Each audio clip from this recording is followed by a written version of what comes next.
Hi, welcome back to Brisbane Zoo.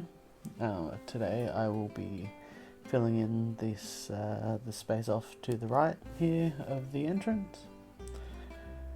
The idea I had for this, and this was one of the bigger ideas I had for the zoo, was there's a heritage listed industrial building here.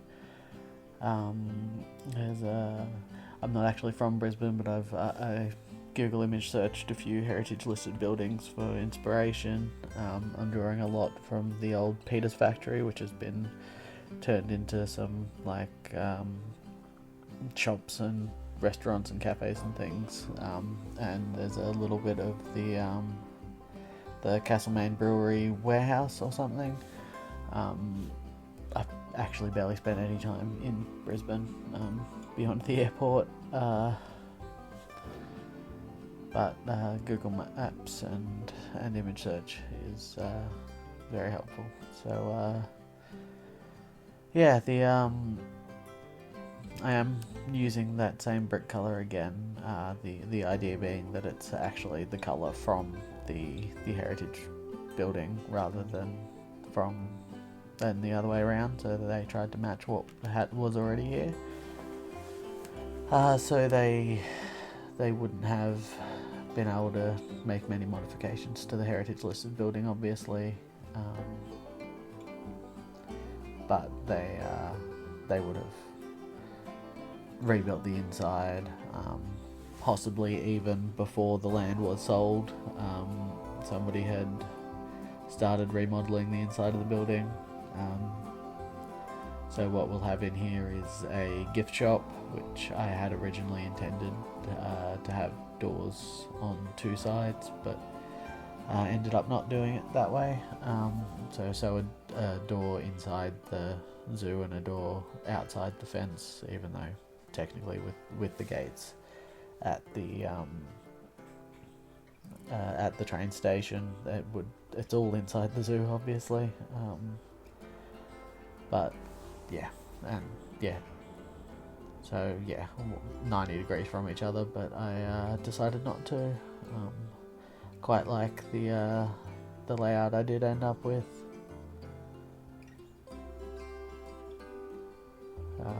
I had planned to use the new. I say new. I stopped playing for a couple of months. Missed that whole glitchy bit, but the newer gift shops. But having not used them at all due to my aforementioned time off the game, I didn't realise what the footprint looked like.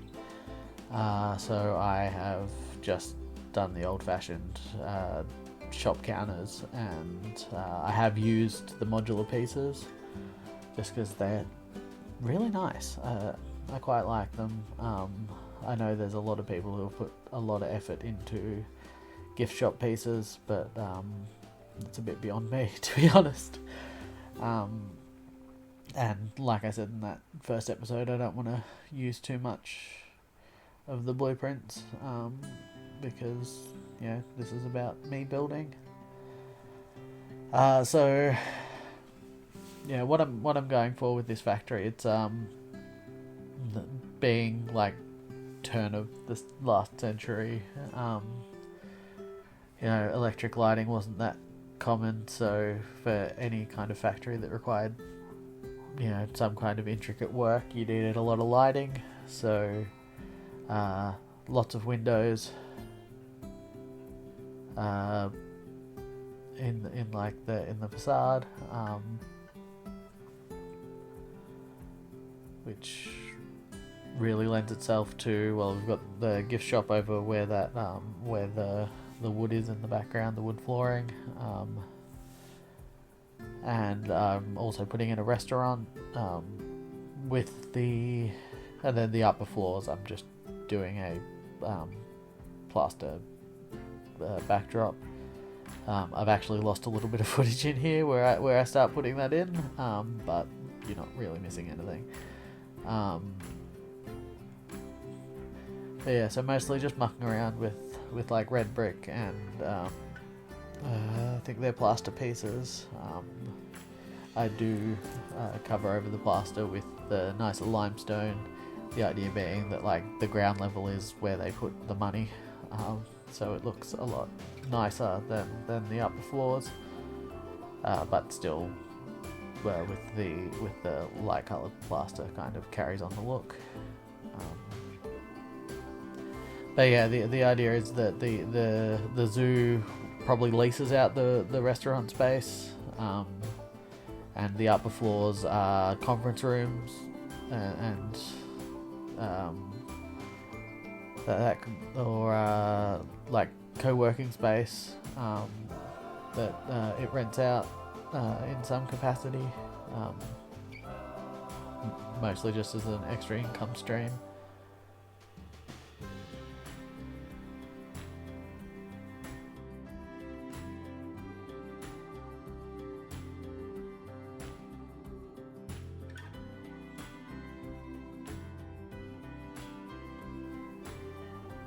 So that was just me measuring up for a sign that I'll be putting up there later, which brings me to this episode's incentive for commenting, I guess. I haven't decided what's going to be in this factory, so if you've got any ideas,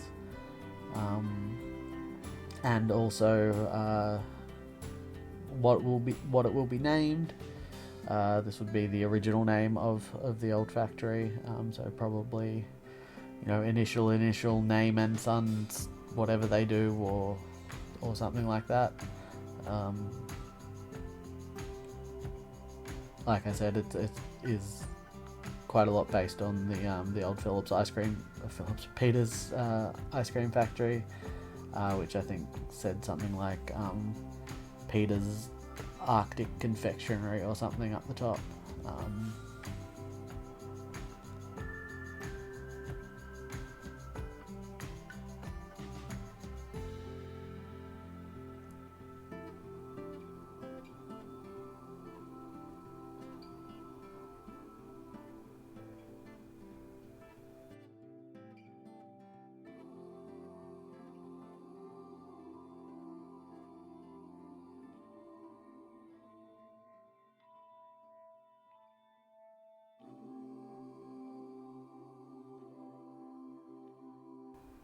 I think I've had a bit of an issue with the size of the floors.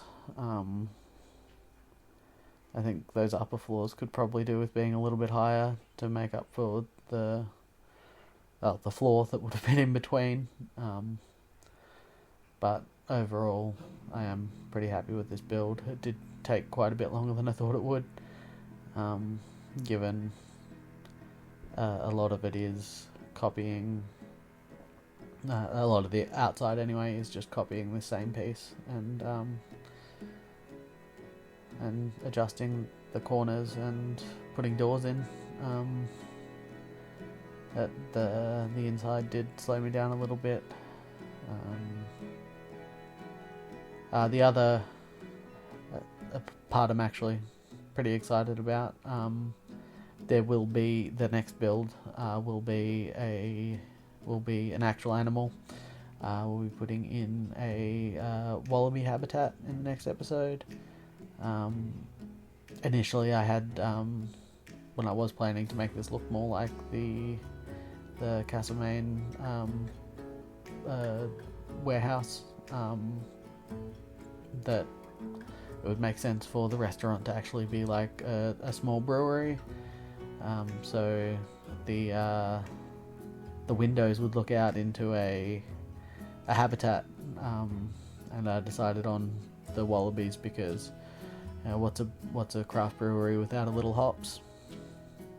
Didn't. But I still do like the idea to have the small restaurant looking out into one of the enclosures. So yeah, more on that in the next episode, I guess. I realised that the fence sank into the building and I needed to redo the posts there.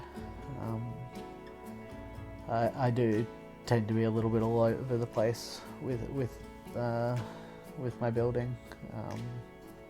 Something will catch my attention while I'm in the middle of something else, and I'll go fix that before I finish what I'm doing.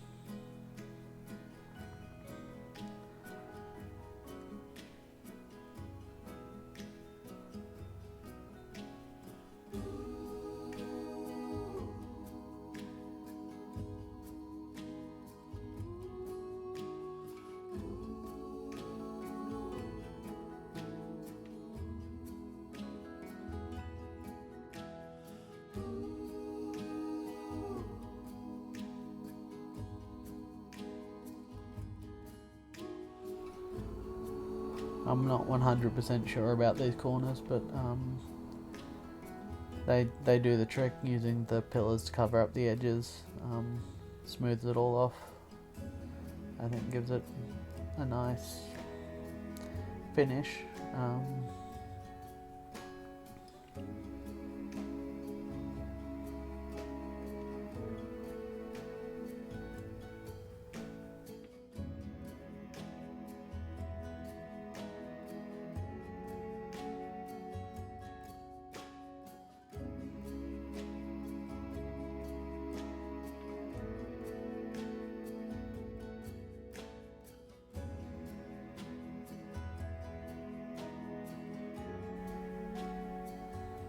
Here I'm putting in the door to the gift shop.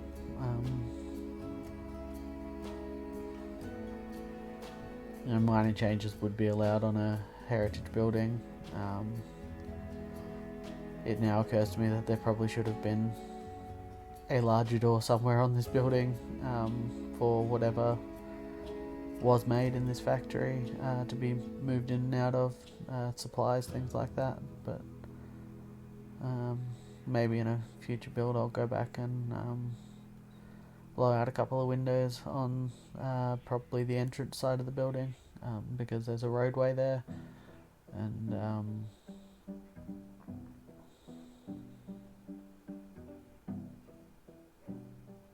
yeah, just to make it work. In the law, not in the game, obviously. Yeah, given I've used the floor tiles here, I had to block off the entrance, and here's me finding out exactly how the gift shop works. But I just couldn't quite get it to fit as I liked, so I don't end up using it. Quite a bit of fumbling around with it, actually. And yeah, I just too much mucking around with the paths. If I'd known what shape it would be and everything, I probably would have just set out the building a little bit differently. But I did kind of have a vision. I didn't realise it was that the floor came with the gift shop.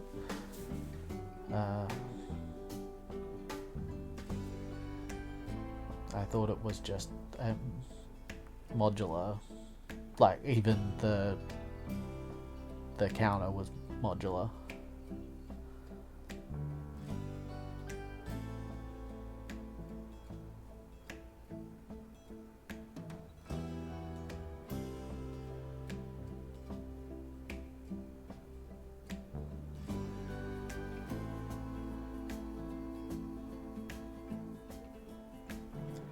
So while I know that nobody can actually walk there, that's just to kind of cover up the seam, so you can't see as well that it's two separate floors.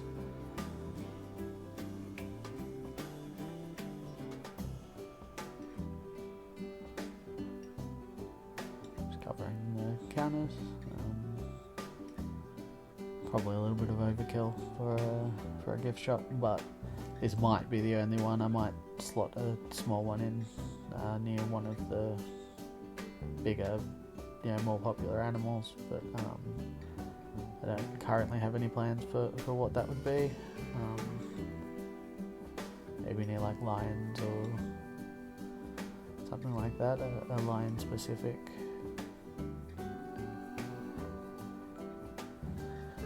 So in hindsight, I probably could have made this building one or two wider, one or two spots wider.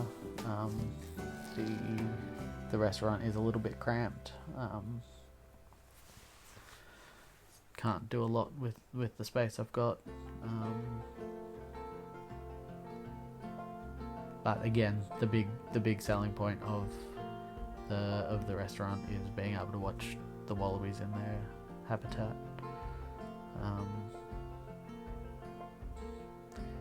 Yeah, this area is where I think I've really mucked up the height a little bit, with regards to where the positions of the windows on the next floor would be. But we can just call it forced perspective and pretend I meant to do it.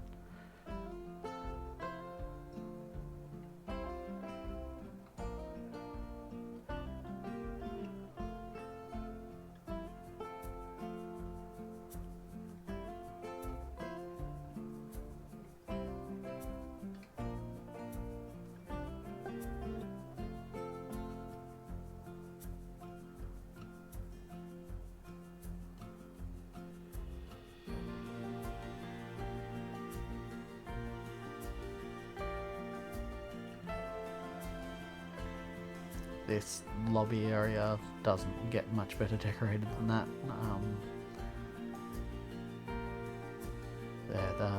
I'm not so good with the interiors. I'm really happy with how the gift shop turns out. With those, these modular pieces are just fantastic.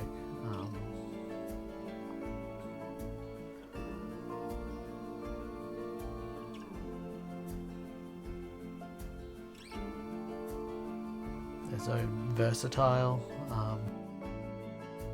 and just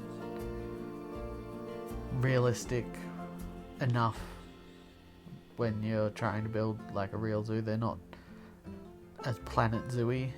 Obviously they've got the logo on them, but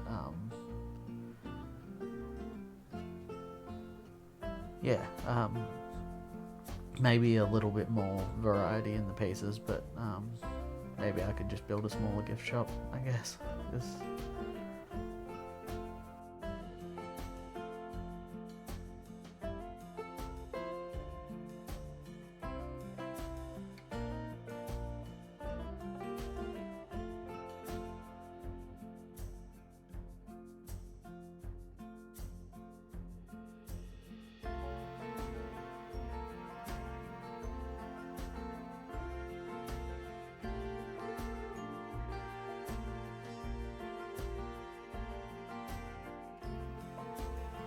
I do cover up those gaps in the brick and plaster there.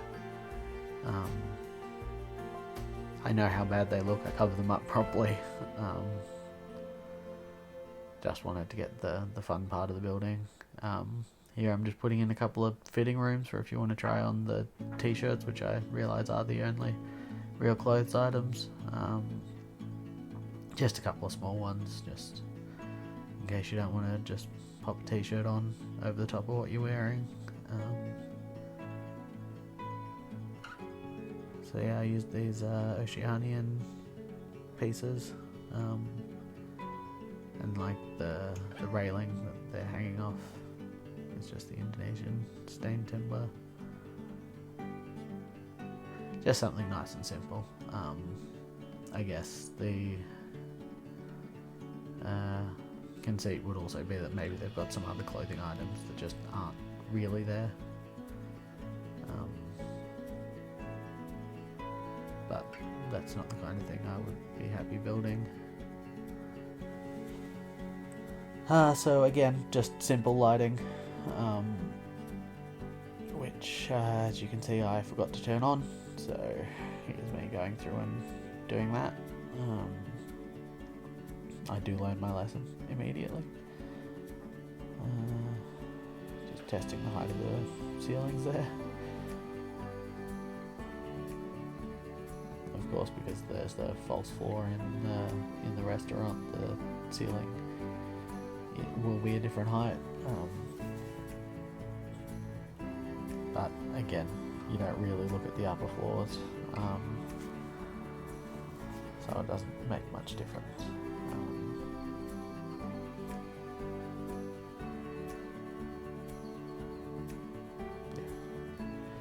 That's just a door through to the staff area from both sides. I put a staff path in there so that I didn't have to muck around with the barriers and things.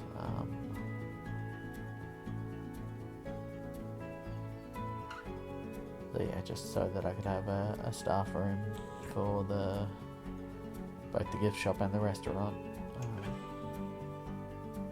And I guess the entrance buildings. I did turn it all into one work zone. There is another staff room over with the staff facilities that I haven't fixed yet. There will be a proper staff building going in at some stage. I haven't decided whether that will also be an older heritage listed building or if it'll be a new facility. Just because it like a proper nice new modern facility would probably not be in the budget as it stands for the Brisbane Zoo, because this is intended to be the first big city zoo for this company. I think the franchise company is called something like Global Zoos or something. Which, if anybody's got any good suggestions for something that sounds, sort of world-spanning, but maybe a bit more humble than, Globo Mega Zoo or something, that would be great. But yeah, because this is supposed to be like both their first big city major zoo, like to put them on the world stage. Like a Melbourne Zoo or a London Zoo, whereas the previous zoo that I in the franchise, the Geelong Zoo, is supposed to be a regional zoo. It's supposed to feel like a regional zoo, but also they're building within that lower budget, which will make it a little bit difficult to make it as state of the art as they want.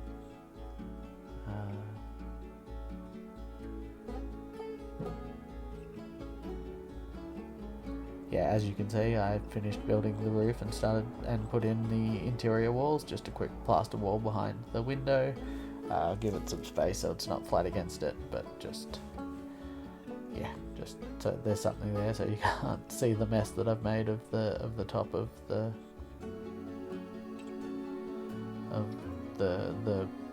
gift shop and the restaurant. Here I try to muck around with the roof. A lot of industrial buildings, while they do have sort of a pitched roof, you can't really tell from the floor from the ground a lot of the time. I think there's a reasonable amount of rain in Brisbane. It does flood every now and then, so you wouldn't have a flat roof. Not fully flat. Not pictured here is the guttering that would probably be there, running, and downspouts and things like that. That kind of thing. I'm not going for that level of realism. Like, that is just a bit much of the intricacies, and again, piece count. So yeah, things like guttering and things I don't usually bother with. So these windows are just stand-ins for solar panels. I will be using mostly the solar panels and the wind, just because it's free electricity, and this is franchise made and I'm trying to save some money. But I will be placing these pretend solar panels, because the real ones are ugly.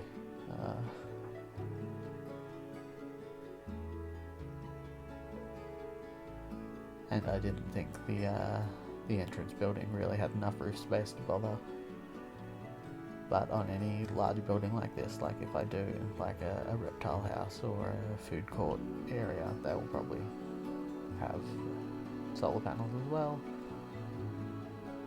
just to power as much sustainably as they can. So this is my attempt at an air conditioner block. I have no idea what I'm doing, to be perfectly honest. Just thought it'd be fun.